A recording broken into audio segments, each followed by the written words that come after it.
नमस्कार, मैं हूं शिवांगी वाजपेयी। आप देख रहे हैं 10 कदम। आज चर्चा होगी अवैध तरीके से बनाए गए स्टैंडों पर, क्योंकि जिसकी वजह से जगह जगह जनता को सफर करना पड़ता है, जाम की समस्या होती है। और इस समस्या को ही दूर करने के लिए अब सरकार जो है वो एक कदम आगे निकल चुकी है। सरकार ने इसको लेकर देखिए निर्देश दे दिए हैं सभी जिले के डीएम, एसएसपी और ट्रैफिक पुलिस को कि यहां पर जहां जहां उन्हें शहरों में अगर अतिक्रमण के नाम पर यहां पर चीजें दिखती और इसी के साथ अगर अवैध तरीके से स्टैंड बनाए हुए, चाहे वो ऑटो स्टैंड हो चाहे बस स्टैंड हो, इन सब को चिन्हित करके उन्हें वहां से हटाया जाए, इसको लेकर निर्देश दे दिया है।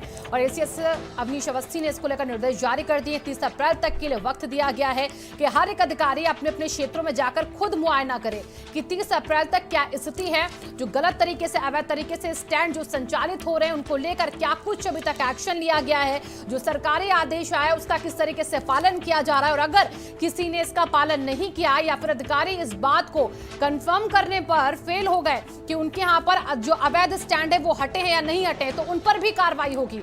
और इसी के साथ देखिए ग्राफिक्स के जरिए आपको कुछ समझा देते हैं कि हटाओ टैक्सी स्टैंड, किस तरीके से अभियान चलेगा आगे अवैध taxi, auto stand, bus stand को लेकर कार्रवाई जारी रहेगी। हर जिलों में संचालित हो रहे हैं टैक्सी स्टैंड और इनको हटाने का काम बहुत जोरों पर है। स्टैंड संचालकों पर लगेगा गुंडा एक्ट भी यहां पर, यानी कि जो भी संचालक इस तरीके से स्टैंड को संचालित करवाते हैं उन पर गुंडा एक्ट लगने की यहां पर अब जो मुहिम है वो शुरू हो जाएगी। 30 अप्रैल तक का वक्त दिया गया, अफसरों को जारी किया गया इसको लेकर निर्देश भी कि इसका पालन 30 अप्रैल तक करवाना है। और इसी के साथ साथ आपको बता दें कि हर हाल में अवैध स्टैंडों पर एक्शन हो, यह सुनिश्चित किया जाए। डीएम, एसएसपी, पुलिस कप्तान की तरफ से और अपने अपने क्षेत्रों में भ्रमण कर वो ये देखे कि जो आदेश आया है उसका पालन किस तरीके से हुआ है। जिलों में नहीं चल रहे हैं टैक्सी स्टैंड जहां पर, उनको भी देखा जाए और जनता को जाम से छुटकारा मिलेगा जब ये अवैध टैक्सी स्टैंड हटेंगे उसकी वजह से। और इसी के साथ अवैध टैक्सी, ऑटो स्टैंड जाम के बड़े कारण माने जाते हैं, जिसकी वजह से जनता जो है जाम में घंटों फंसी रहती है। कई जगह दुर्घटनाएं भी होती, कई जगह हिस्ट्री शीटर्स तक इन स्टैंड पर कब्जा करके बैठे हुए हैं, उनका भी यहाँ पर गुंडा राज जो है वो चलता देखा जाता है। आपस में मारपीट झड़प की तस्वीरें आए दिन जो ऑटो, टैक्सी, बस ड्राइवर हैं जो चलाते हैं, संचालित करते हैं वाहनों को, उनके बीच में भी होती नजर आती है। तो इन सब चीजों को ध्यान में रखते हुए यहाँ पर बड़ा फैसला सरकार का है कि इन अवैध स्टैंड के खिलाफ कड़ी कार्रवाई हो, गुंडा एक्ट लगाया जाएगा अगर कोई इस तरीके से संचालन अवैध स्टैंडों का करता नजर आया। और इसी पर आज हम चर्चा करेंगे हमारे खास मेहमानों के साथ, एक एक करके मैं सभी से आपका तारुफ करवा देती हूँ। सबसे पहले शमशी आजाद जी, बीजेपी के नेता है, हमारे बीच जुड़ चुके हैं। बहुत बहुत स्वागत है आपका शमशी जी। जयकरण वर्मा जी, कांग्रेस के नेता हैं, वो भी हमारे बीच जुड़ चुके हैं। जयकरण जी, आपका भी स्वागत। और इसी के साथ विनय वाल्मीकि जी भी सपा नेता है, वो भी हमारे बीच जुड़ चुके हैं, तो आपका भी बहुत बहुत स्वागत है। हमारे तीनों खास मेहमान जुड़े हैं। पंकज दीक्षित जी जैसे ही में ज्वाइन करेंगे उनसे भी मैं आपका तारुफ करवाऊंगी। और हमारे संवाददाता दानिश भी नोएडा से जुड़ चुके हैं, क्योंकि नोएडा में भी अवैध स्टैंड जो है वो लगातार संचालित हो रहे हैं, जिसको लेकर मुहिम और कार्रवाई कैसे होगी वो हमें दानिश बताएंगे। तो दानिश, आपका भी चर्चा में स्वागत है। तो हमारे सारे खास मेहमानों के पास एक एक करके मैं चाहती हूँ। सबसे पहले मैं दानिश आपके पास से आ रही हूँ, क्योंकि नोएडा की स्थिति कैसी वो आप बेहतर दिखा पाएंगे कैमरे के जरिए, किस तरीके से अवैध स्टैंड वहां पर संचालित हो रहे हैं, उसके बाद जब फरमान आ चुका है किस तरीके से उनको हटाने को लेकर काम जारी है दानिश वहां पर। देखिए शिवानी, एक बात तो जगजाहिर है कि हाँ ये आदेश कोई पहली बार नहीं आया, पहले भी इस तरीके के आदेश आए हैं। और ये सब जितने भी अधिकारी हैं, जितने भी वरिष्ठ अफसरान हैं, सब जानते हैं कि ये सारा जो काम होता है वो आरटीओ और पुलिस की मिलीभगत से होता है। ना ही गाड़ियों का परमिट होता है, ना ही गाड़ियों की फिटनेस होती है। उसके बावजूद ये गाड़ियाँ सड़कों पर फर्राटे के साथ दौड़ती रहती हैं। नोएडा, ग्रेटर नोएडा एक्सप्रेसवे पे, यमुना एक्सप्रेसवे पे, नोएडा के कई अन्य इलाकों में कई बड़ी घटनाएं पहले हो चुकी हैं और उसके बाद एक्शन भी होता है। लेकिन सिर्फ और सिर्फ महीना 2 महीना ये कार्यवाहियां चलती हैं और उसके बाद ठंडे बस्ते में डाल दी जाती हैं। साफ कहा जाता है, सोर्सेस की माने तो आरटीओ को इन सब चीजों के लिए एक मोटी रकम ट्रांसपोर्टर देते हैं और शायद यही वजह है कि हाँ इनके ऊपर कार्यवाही नहीं होती। भारत समाचार पे 3 महीने पहले खबर दिखाई गई थी किस तरीके से बिना फिटनेस की स्कूलें, जो स्कूल बस हैं, वो लगातार फर्राटा बढ़ रही हैं, सड़कों पे दौड़ रही हैं। बहुत सी ऐसी बसें हैं जो कंपनियों में लगी होती हैं और वो कंपनियों की बसें स्कूलों में बिना परमिट के काम चल रहा है वहाँ पर। तो कहीं ना कहीं जो सख्ती है, जो नीचे लेवल पे होना चाहिए, वो सख्ती नहीं होती है। शायद यही वजह है कि हाँ, ये गाड़ियाँ इनके ऊपर रोकथाम करना मुश्किल हो जाता है। एक बार फिर शासन ने आदेश दिया है कि जितने भी डग्गे मार वाहन हो, जितने भी ऐसे स्टॉपेज हो जहां पर गाड़ियां नहीं रुकनी चाहिए, वहां पर इस तरह की कार्यवाही करी जाए। हालांकि जब ये आदेश आया तो उसके बाद से नोएडा में कहीं ना कहीं हरकत दिख रही है। हमने सुबह सेक्टर 37 का निरीक्षण किया, सेक्टर 12-22 का निरीक्षण किया, महामाया फ्लाईओवर का निरीक्षण किया और साफ तौर से वहां पर दिखा, गाड़ियां दिखी, लेकिन ट्रैफिक पुलिस भी वहां पर तैनात दिखे।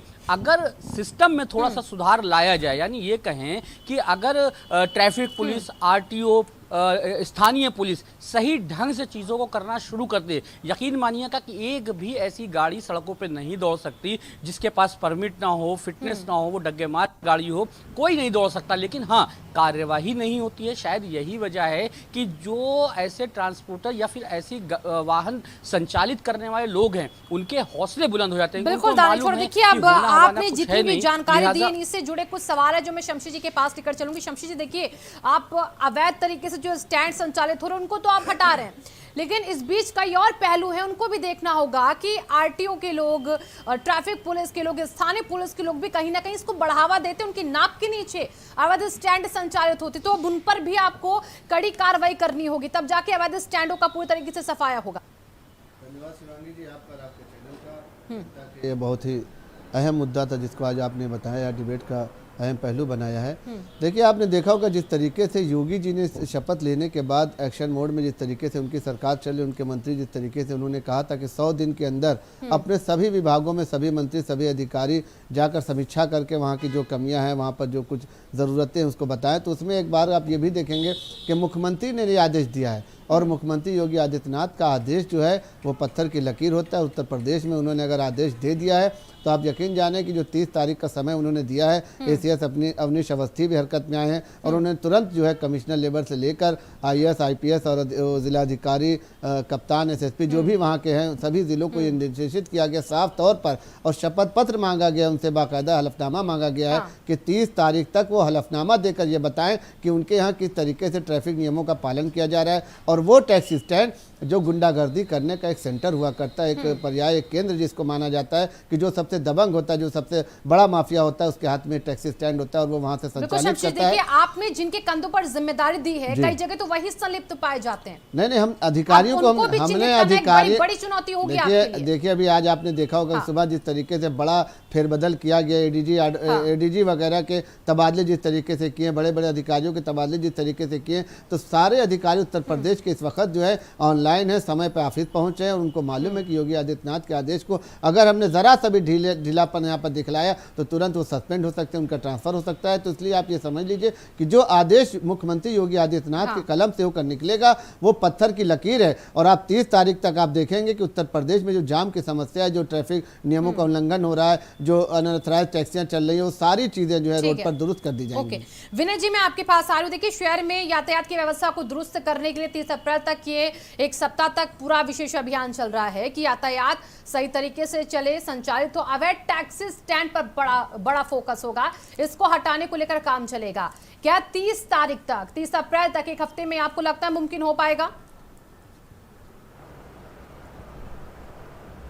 शिवांगी जी, मैं आपको बता दूं, योगी जी के जितने भी आदेश होते हैं सिर्फ हवा हवाई होते हैं। अगर आपने ये आदेश किया है, मैं स्वागत करता हूं आपके इस आदेश का, लेकिन जो ऑटो वाले हैं, जो प्राइवेट गाड़ी वाले हैं, क्या उनकी आपने कोई व्यवस्था की है?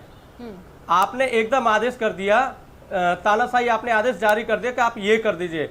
हम आपके आदेश का स्वागत करते हैं, लेकिन आपने व्यवस्था क्या की है? जो प्राइवेट जो ऑटो वाले हैं, जो बस वाले हैं, वो अपने परिवार का पालन पोषण किस तरीके से कर पाएंगे? और रही बात एक सप्ताह की, तो बाबा जी तो उनके जो भी माइंड में आता है वो तो कह देते हैं कि ये कर दो, लेकिन मैं आपको बता दूं ऐसे इनके पता नहीं कितने ऐसे आदेश हैं। 100 दिन में गड्ढा भरने वाला भी आदेश था कि अभी तक गड्ढा मुक्त पूरी रिपोर्ट मांगी जाएगी हस्ताक्षर के साथ। पूरी रिपोर्ट सीएम योगी आदित्यनाथ खुद देखेंगे। तो क्या आपको लगता है इतनी सख्ती के बाद भी अभी भी ये बातें हवा हवाई होंगी?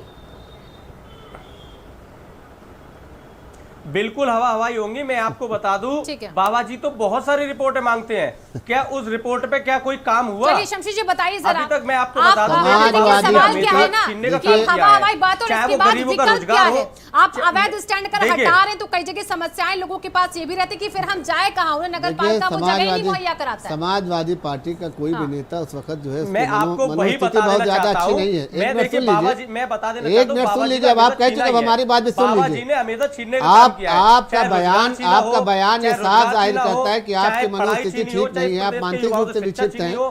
सिर्फ और बाबा जी ने छीनने का काम किया है और इस प्रदेश में एक दूसरे के प्यार प्रेम में जहर घोलने का काम किया है। आपने तो पहले बाबा जी पूरी का जो बात काम सुनी वो नहीं तो कर ही रहे है। हैं, एक लेकिन सप्ताह सही तक मायने का में 30 सही तारीख दिशा में तक का काम समय करना दिया चाहिए, गया है, वो नहीं 30 कर रहे तारीख हैं। तक का समय, और 30 तारीख तक के समय के लिए थोड़ा सा धैर्य रखें। हमको मालूम है कि आपकी आपने सरकार मेरी पिछले बात कई नहीं सालों से सुनी, नहीं है। आपने मेरी बात नहीं सुनी मान्यवर। नहीं, मैं हमने आपको खूब बता सुना है। दूं, जो मान्यवर, मैं आपको अनऑथराइज्ड बता है, दूं, जो अनाधिकृत बाबा जी है, ने जो 100 दिन टैक्सी पहले स्टैंड गड्ढा मुक्त रेगुलर है, करने का प्रदेश किया था, वो हो पाया क्या? टैक्सी स्टैंड जो है ऑथराइज किए गए, वहां से बाकायदा संचालन किया जाएगा और उन सारी गाड़ियों का परमिट चेक किया जाएगा, उनका फिटनेस चेक किया जाएगा। उसके बाद जी। पुनः उनको जो है रोड पर उतारने का काम किया जाएगा ताकि जनता को परेशानी ना हो। लेकिन नहीं, बिल्कुल आप कह रहे हैं, अगर ये मैं आपको बता दूं, जो स्थानीय है वो करना चाहिए। अगर ये यहाँ पे अनलीगल हुआ तो उसकी देन किसकी है? उत्तर प्रदेश पुलिस की देन है। और उत्तर प्रदेश पुलिस किसकी है? बाबा जी की पुलिस है।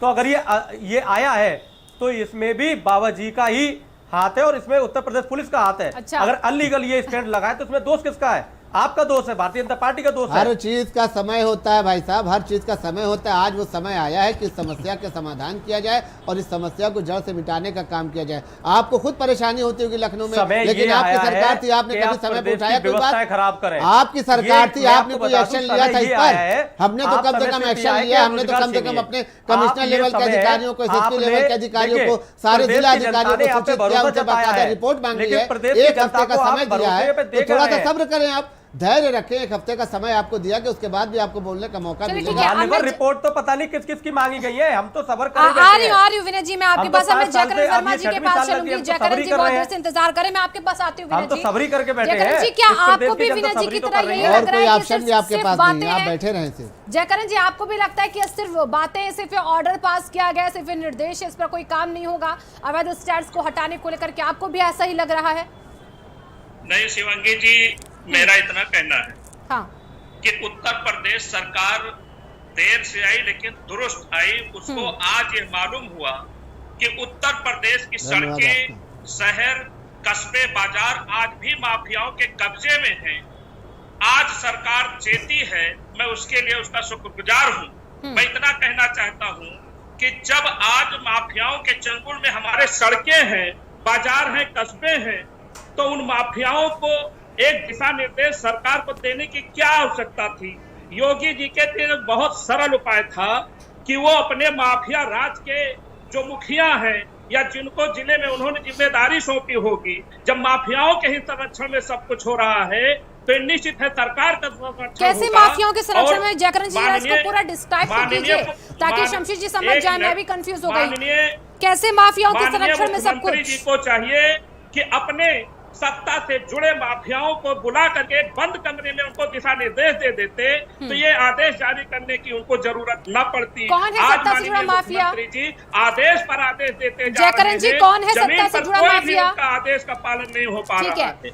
आप आरोप जरूर लगा रहे हैं, लेकिन जरा जयकरण जी इस पर प्रकाश डालिए। कौन है जिले का नाम सत्ता से जुड़ा बताएं, माफिया का नाम बताएं जो वहाँ पे टेम्पो स्टैंड जो है अनाधिकृत रूप से संचालित कर रहा हो। शिवांगी जी, भारतीय जनता पार्टी के साथी मैं कहना चाहता हूँ, आप किसी भी टैक्सी स्टैंड पर हमारे क्षेत्र की जनता जब जाती है तो वहाँ की स्थिति देख लीजिए। किस टैक्सी पर बैठना है उस ऑटो चालक की हिम्मत नहीं होती को बिठा ले। वो टैक्सी स्टैंड चलाने वाले उसी के तो निराकरण के लिए आदेश है। बताइए शमशी जी, क्या आप इन बिंदुओं को ध्यान में नहीं रखा? उसी चीज को मुख्यमंत्री ने संज्ञान में लिया है। जयकरण जी, आखिर इतना लेट क्यों?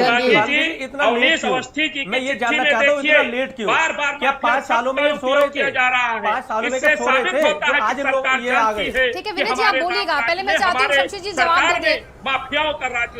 जयकरण जी देखिए, एकदम सख्ती के साथ ये आदेश दिया गया कि जो कोई भी इस अनधिकृत काम करने में, जो भी इस तरीके से गुंडागर्दी करने में, जो भी इस तरीके से टेम्पो स्टैंड चलाने में, संचालन करने में उसका नाम आता है, उसके ऊपर गैंगस्टर के तहत कार्रवाई की जाएगी। इतना बड़ा आदेश अगर मुख्यमंत्री ने किया तो ये सराहनीय काम है और हम सभी लोगों का ये कर्तव्य बनता है कि उनके सराहनीय कार्य की प्रशंसा करें, उनका धन्यवाद करें। मेरा आपसे एक प्रश्न है जी भाई, मेरा आपसे एक प्रश्न है, कहीं ऐसा तो नहीं कि इस आदेश के आड़ में आप उन छोटे मोटे जो वहाँ पर ठेला लगाने आप काम आड़ करते में हैं, अपने मूंगफली अपने बेचने मन का से काम कोई करते चीज पैदा हैं, करने का यहाँ पे होटल काम न चलाने का करें, ये काम सरकार करते का हैं, आदेश है। आप उनको गुंडा सरकार बना का करके, आदेश उनके है, ऊपर सरकार को अगर गैंगस्टर ऐसा लगा कुछ करके, करना उनको होता तो अपराधी इतने बना बड़े करके, पैमाने पर उनको आदेश देने का माफिया काम न बना करती। आप उनको मैं जयकरण जी, आप खुद समझे कि एक मुख्यमंत्री जो है इस तरीके का काम कर रहा है, जो काम हमारे छोटे छोटे नेताओं का था, जो काम हमारे अधिकारियों का था, उसको संज्ञान में लेकर मुख्यमंत्री ने आदेश दिया और बाकायदा ये सारे अधिकारियों को निर्देशित किया गया 19 के माध्यम से